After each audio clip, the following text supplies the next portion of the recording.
Looks like according to Fizban, the dragons only have 3 feet. That's a bit of a stretch, Ted. I think what you really want to talk about is Draconic Feats from Fizban's Treasury of Dragons. I'm Nerdarchy Ted. I'm Nerdarchy Dave. Welcome to Nerdarchy, for nerds, by nerds.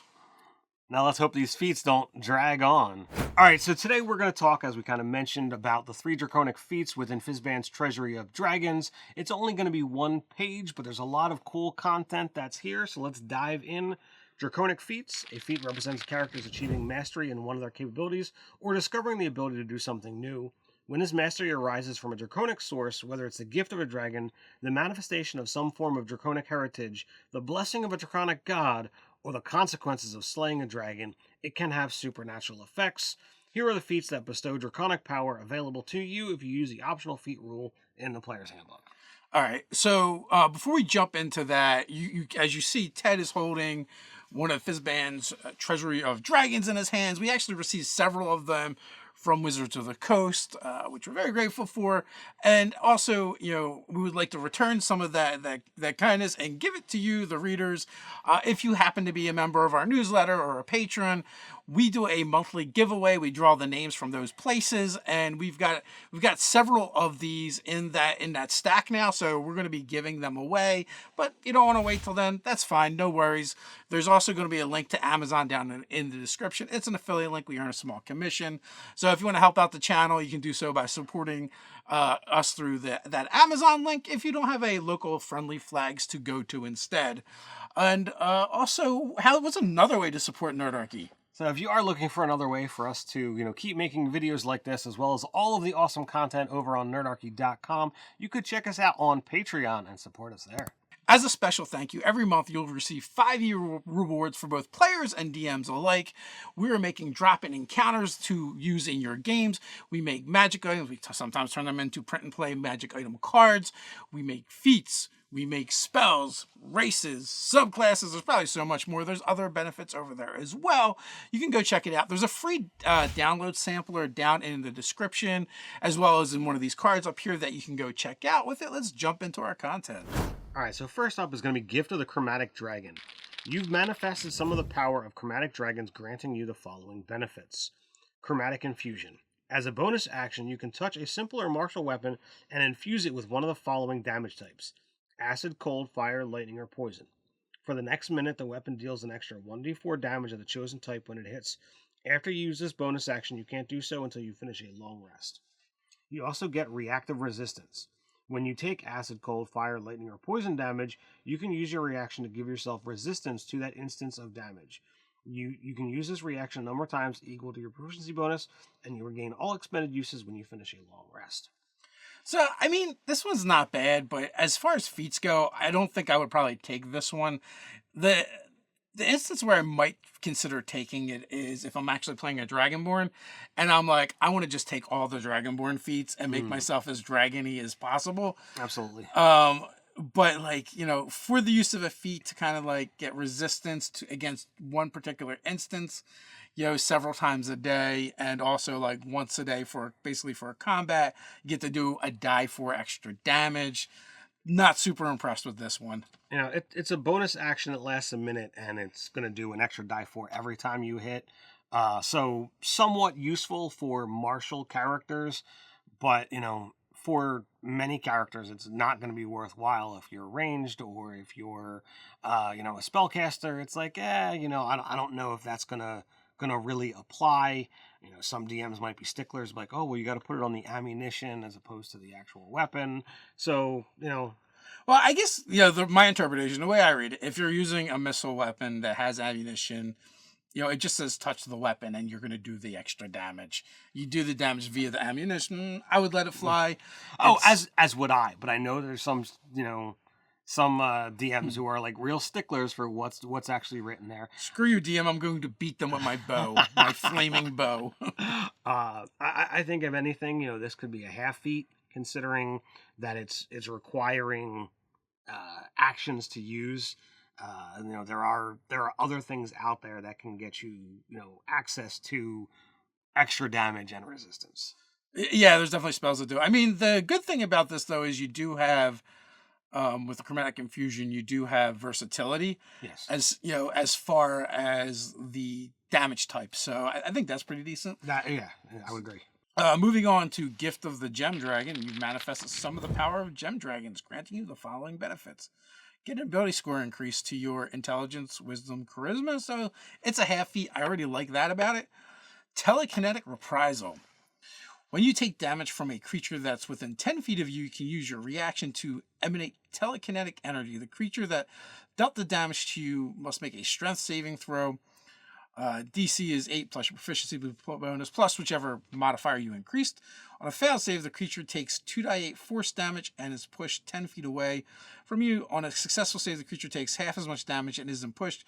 You can use this reaction a number of times equal to your proficiency bonus, and you regain all expended uses when you finish a long rest. I like this a lot better. You know, you're going to get to use it a bunch of times. It's going to come up, and, you know, it's a half feat. So if you had that on stat. Yeah, I think that's a really good one. And to me, I like things that get into the tactical side of it. And again, we've talked about this in numerous videos about, being able to shove things off a cliff or, push them into traps, hazards, what have you. It just allows you to kind of set things up a little bit more. And if they're not prepared for it, it can be a lot of fun. Yeah, also, if you're playing a character that doesn't get a lot of reactions, this would be a good way to plug that hole. Indeed, I completely agree. Last up, we have Gift of the Metallic Dragon. You've manifested some of the power of Metallic Dragons, granting you the following benefits.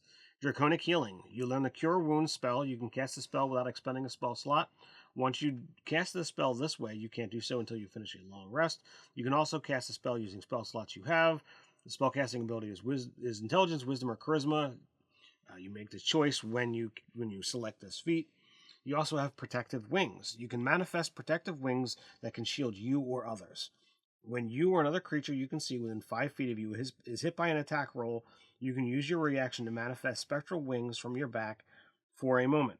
You grant a bonus to the target's ASA equal to your proficiency bonus against the attack roll, potentially causing it to miss. You can use this reaction a number of times equal to your proficiency bonus, and you regain all expended uses when you finish a long rest. So, I really like this one because I like anything that adds spells to your spell list. If you have if you're a caster that doesn't have access to that spell, or even if you can only have so many prepared spells or whatever, it gives you flexibility in having a super useful spell that you can just cast as long as you have spell slots. You get a free casting, really good. In addition to that, the Protective Wings is basically like a minor shield. It's not quite as good because it's only against one attack, but you can also use it for an ally, not just yourself. And it goes up to your proficiency bonus. So it starts off, if you have it, from the beginning, like, okay, it's only going to be a +2.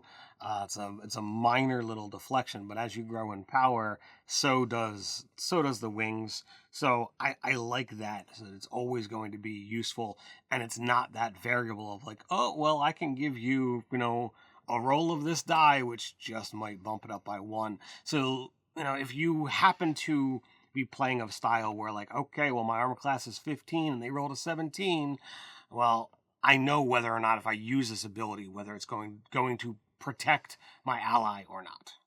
Yeah, so kind of like both of the Metallic and the Chromatic Dragon, both, in my opinion, have spell equivalents. Right, like Protective Wings, well, you could just do Shield, but that's not going to help your buddy. Right. But Shield lasts the whole round and blocks all the incoming attacks, right? So in that way, it's much better. Absorbing elements is better than reactive resistance because again, I'm pretty sure it's the whole round. Right.